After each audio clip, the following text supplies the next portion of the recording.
Actually, the name rings a bell, but I couldn't name any of his films or any of his work. F Is Garnett Mae. I don't know. Who? Garnett who? Never heard of him. Her. What's that? Who is Garnett Mae? I don't know. No, I haven't heard of that one. I can't hear you. I'm deaf Who to is post. Garnett Mae? No idea. Who's Garnett Mae? Wouldn't have freaking clue.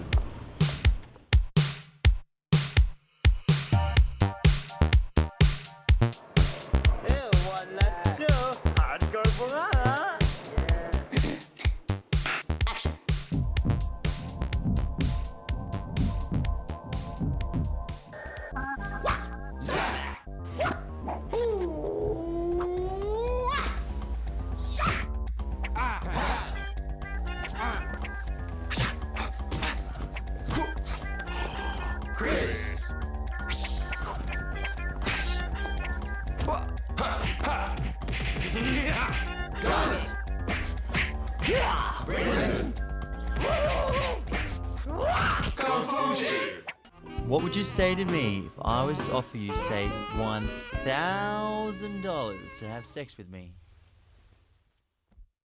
1996 or 97, I met Garnett when I was working at the Cremona Cinema as an usher.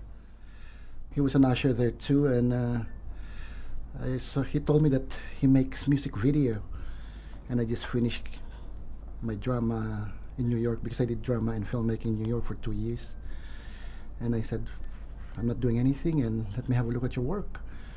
And I saw his work, and it was pretty crazy. So I said, why don't we make a film in Australia where we don't have any budget?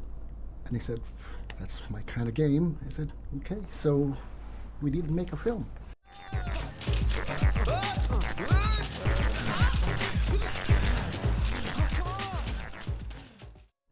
It's one of those films that everybody worked for free, and we were pampered, sort of.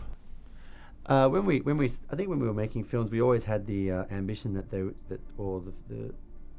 foresight that they would be great and they would be completed and they'd make lots of money. And I think if you have that sort of purity and intention, people will understand that. Garnett may have his criticisers, if that's even a word, but he is able, through hook by crook, any means necessary to get a film in the can. Now, he's not thinking any further than that. Just get the film shot. And Garnett's got a list of films as long as my arm that may not be finished, but there's a few that are. One night, it was beautiful. Everybody was sitting down there loving the film, and then the following night, you will see 80 to 90 to 100 people walking out at the same time after 10 minutes. Appreciate you filming us.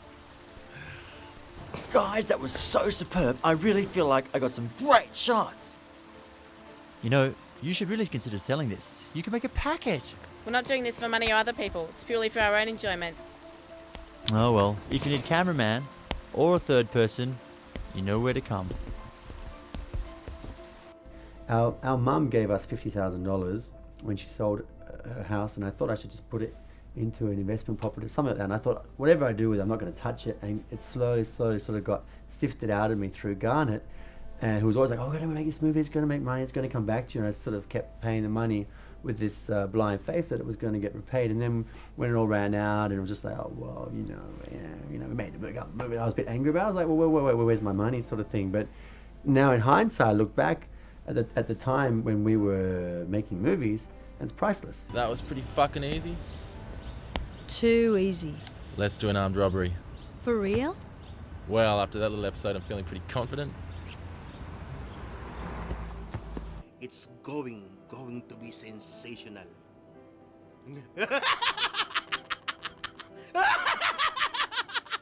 Hi, my name's Garnett Mae and I'm a filmmaker. Among my many talents is writer, director, producer, actor, sometimes makeup artist, stunt coordinator, fight choreographer, editor, composer, and whatever else it takes to make a film. I did a journalism degree out at Bathurst a long time ago. I think I finished high school in 1990. and I studied journalism out there, and I really enjoyed the broadcast side of it, and working with video cameras and editing.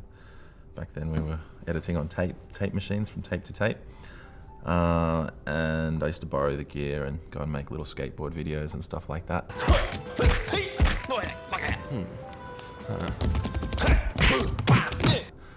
And I think after I graduated, I wasn't really that interested in following journalism, and ended up working in a cinema, and there was a bunch of actors working there. It was actually the Orpheum Picture Palace in Cremorne.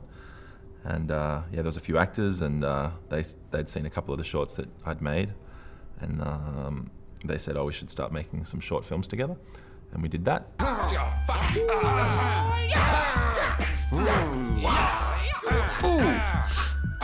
So then I just made a conscious decision to break the law and become a kind of Robin Hood figure for independent cinema. And I hired some gear from Panavision in Australia and took it overseas. And I ended up getting chased by Interpol, and was involved in high-speed police chases, and I got arrested a couple of times and pretended to be someone else. I got arrested in England and pretended to be Polish, then I got deported to Poland. And then they realized I wasn't Polish because I couldn't speak Polish. They sent me back to England. Anyway, it's going to be a great film. How much have you lost tonight? Oh, a couple of hundred. What's it fucking to you? I want you to come back and work with me. At the end of the day, to make a film not really knowing how to do it, and then to have something that's watchable at the end of it, I think that's quite a success in itself. The fact that, you know, it didn't go on to be screened in cinemas, I guess, is disappointing. But, you know, you do what you can do. Even if he said I've got $2, I'd still be on board.